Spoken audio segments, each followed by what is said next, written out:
Hi everyone and welcome to today's episode of the vlog series. Today we're going to talk to you about NHS pensions. So what are pensions, how much you will have to contribute, how much the NHS will contribute on their behalf, and whether you need to take a pension or whether you can opt out.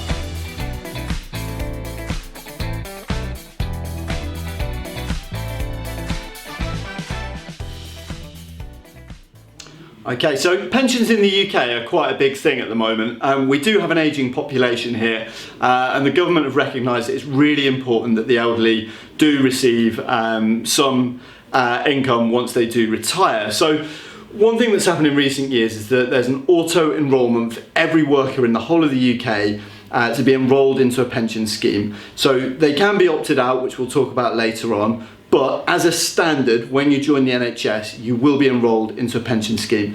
You make some contribution, the NHS make another part of that contribution as well. So it's a joint thing.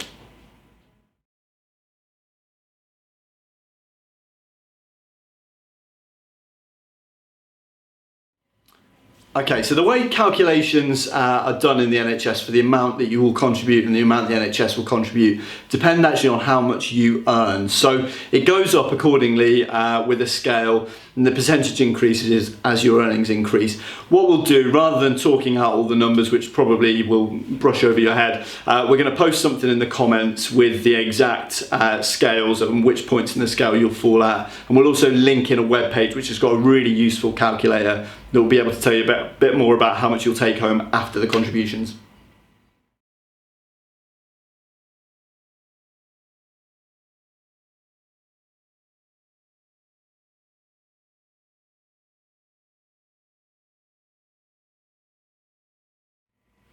Okay, so if your plan is to stay in the UK long term until you retire, then of course you'll want to keep those contributions up to make sure you've got something left once you do retire. The current age at which you can withdraw that and the current state pension age in the UK is 65, raising to 66 and 67 over the coming years. So you'll need to wait until around that time before you can start to withdraw. If your intention isn't to stay in the UK long term, then understandably you may want to make your own private pensions or your own contributions back home for pensions. If you want to do that, you can opt out of the pension scheme that your employer is a part of. Best thing to do with that is contact your HR department and they'll be able to give you some advice on how you can opt out.